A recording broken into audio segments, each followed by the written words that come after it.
So Putin's speech came out, and I'm going to talk briefly about it. This may be a little more disjointed than usual because I'm trying to get this video out, and I haven't been able to run through it as much as I would like. But really what Putin is conveying is he's trying to convey strength. When it comes to being the leader of Russia, the worst thing you can be is weak, and Putin is attempting to appear strong to his own people with these moves. A lot of the speech was aimed at his own people, even though he appeared to be directly talking to Western nations, etc. Now, it was a balancing act. He is under a lot of pressure internally. We've seen that from some of even their biggest news agencies, somewhat challenging the narrative, challenging what is going on, and Putin feels that. He's trying to appease the hardliners, the oligarchs, the mill bloggers that are attacking him for how badly this is going in Ukraine. He's also trying to not piss off the general public in Russia. It's like I said, it's balancing. He needs the military to be happy with what he's doing, but he also needs to show the Russian people that he's not losing the war. And it's very interesting to see how those that for the longest time were saying Russia is winning the war are now having to reconcile the fact that a country that's winning a war doesn't need a general mobilization. And I'm looking at you commenters on my videos and how wrong you were again. He provided somewhat of a war update. This is his version of it. So he described the importance of the referendums in Donetsk, Luhansk, Kherson, Zaporizhia. These won't obviously be recognized. God, my mustache is curling up because I just took a shower. These are basically just excuses to justify the atrocities that he's committed. His militaries are committed in that area. It will also justify the defense of those areas in a more fierce manner.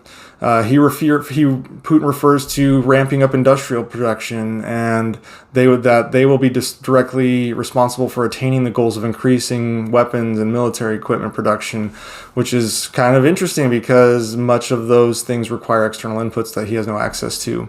There was a lot of blaming NATO. There was a lot of Western countries and Western elites are the ones driving this war against Russia, kind of leaning back into that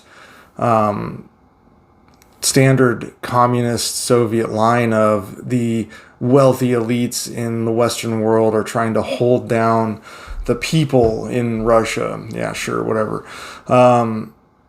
He didn't change his goals. Well, he changed his goals initially. He wanted to take the whole country, but in this speech he didn't change his goals from the previous speech, which is liberating Donbass and taking that over as Russian territory. Now, speaking on the mobilization, it's interesting that he doesn't talk about it as an order, but rather he says things like, I find it necessary to support the proposal of the Defense Ministry and the General Staff. This takes the onus off of him. He can place blame. He is supporting a proposal. This was the Ministry of Defense's idea, and I'm just supporting it. It's not my idea. But it does set up the eventual blame when this fails, because the 300,000 he's calling up is not going to cause a major change in the outcome so far of the war. It may cause more of a stagnation, but these troops will not be able to take the ground. But it will be 300,000 reservists and prior military that will be called up, not general population. That's the initial stages of this. Mechanisms such as a mobilization like this have not been exercised in decades in Russia, and likely this will take some time. It is a partial mobilization, not a full mobilization, but it's because of this, it's unlikely to appease those that are his greatest critics, because they'll see through it. It's just placating, and it's going to be not that effective, especially since on a weekly basis, new Western-trained Ukrainian soldiers are moving into the battlefield. And if it's going to be a war of how many people can get to the front line, Ukraine is going to win that, because they just have a bigger pool to draw from defending their homeland versus the pool that wants to try and take Ukraine. So it's going to scare the general populace of Russia, which is why airfares out of Russia are selling out. They've already sold out. If you haven't gotten one, you're too late. Some of them are being sold on third-party websites for as high as $80,000 to fly to Brazil and other non-visa requiring countries. It's hard to say how long this process will take. However, troops are being prepared for a defense, not an offense. And with the winter coming, there's going to be a lull somewhat in the operations. This means that the Russians may have some time to give a small amount of training to these soldiers going forward. He also, in a speech, addressed the poor state of the proxy forces in Donetsk and Luhansk. Russia's lost tens of thousands of troops, and they need to replenish them. And a good chunk of those losses are from desertion, which is why those laws have been enacted in the Duma, making it a crime to basically desert, or even a crime to refuse service, as well as they've created stop-loss measures, which means that your contract is stopped at this point, which I have experience with that personally. Not me personally, my contract, I was not trying to get out, but the U.S. did a stop-loss measure, but it wasn't for conscripts. It was for active duty personnel, and it wasn't for as long as what is projected here.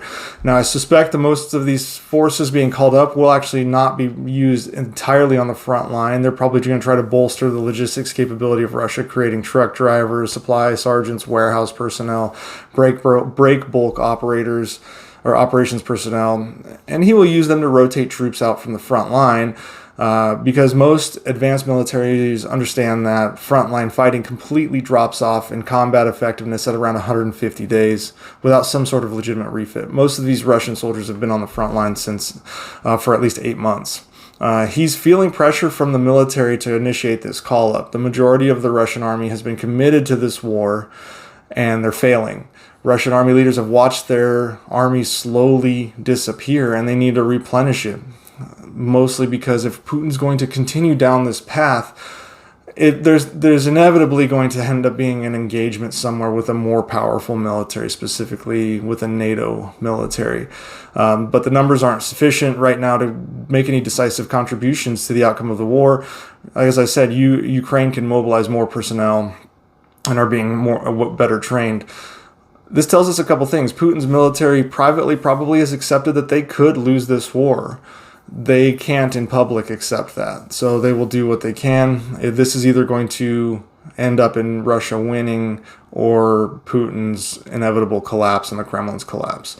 Putin is not stepping away from this war. This is a risky measure. He's trying to prolong the war, and he's really trying to wait out the West. So they get tired of support for Ukraine. This has not worked, clearly. In fact, I feel like this mobilization is going to double down or redouble the efforts of the West to try and, I don't know what that looks like.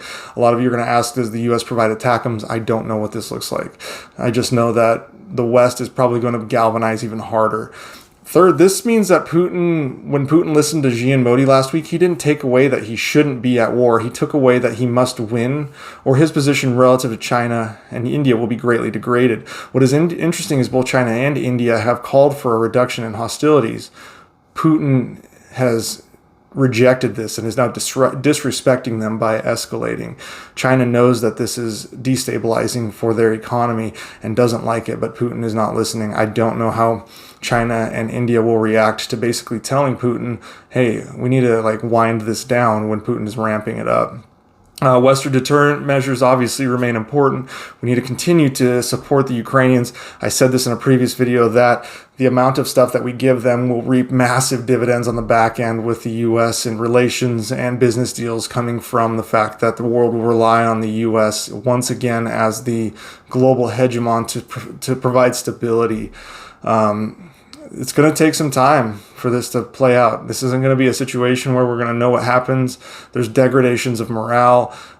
Protests are already starting in various cities, although they're small. He spoke about nuclear weapons. This is the last thing I'll talk about. He said he's not bluffing, and since he's the sole person with a finger on the button, for the most part, we have to take that seriously. But it's also a departure from current Russian doctrine that states Russia will only use nuclear weapons in the event they're existentially threatened.